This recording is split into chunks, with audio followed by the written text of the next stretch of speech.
Asal-usul Tanjung Lesung. Tanjung Lesung adalah salah satu wisata yang populer di kota Pandeglang, Banten. Kawasan wisata Tanjung Lesung merupakan sebuah daratan terbentuk lesung yang menjorok ke laut dan memiliki luas sebesar 1.500 hektar. Nama Tanjung Lesung sendiri diambil dari kampung Lesung yang memiliki kisah asal-usulnya sendiri. Raden Budug merupakan pemuda tampan dan gagah perkasa. Ini senang sekali mengembara. Setiap kali pergi mengembara, anjing dan kuda kesayangannya miliknya selalu setia menemani. Suatu hari Raden Budug menatap mimpi bertemu seorang gadis yang sangat cantik jelita. Akhirnya Raden Budug memutuskan untuk mencari sosok tersebut. Diajaknya kuda dan anjingnya yang setia untuk turut serta berhari-hari perjalanan ditempuh. Namun sosok gadis itu belum ditemukan juga.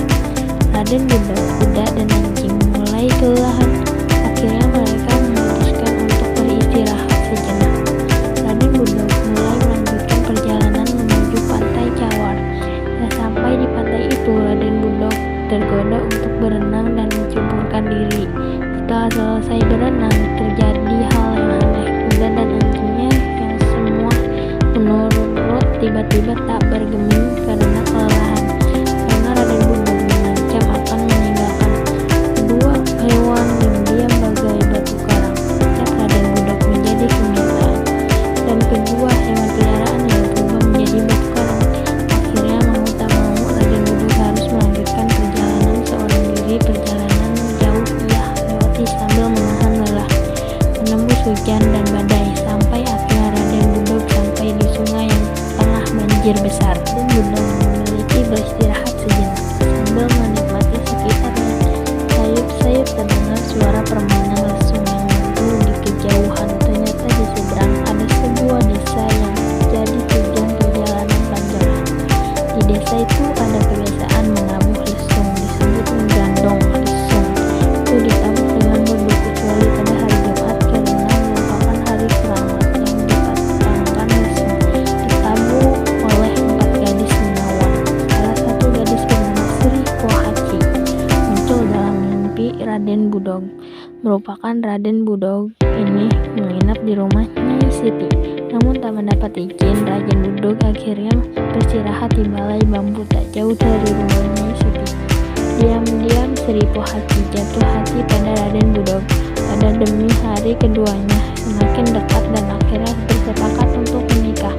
Nyai Siti tidak menyetujui pernikahan Sri Pohaci dan Raden Budug. Namun terlihat kebahagiaan sang anak. Akhirnya ia terpaksa menyetujui pernikahan itu. Raden Budug pun menetap di desa itu.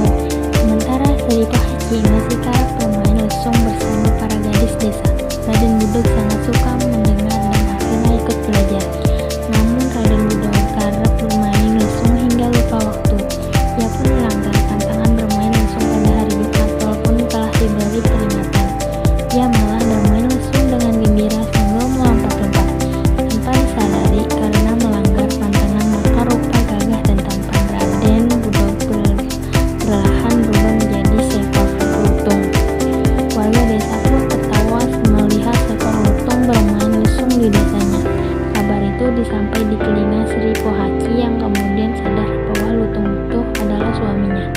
Sri Pohaci yang malu kemudian pergi dari kampungnya dan tak pernah kembali. Kabarnya ia ini telah menjadi Dewi Padi. Sementara Raden Budug yang terwujud tubuhnya belum menjadi lutung lari pantang kencing ke dalam hutan. Kabarnya Raden Budug tak pernah bisa kembali ke wujud aslinya. Untuk menghina Sri Pohaci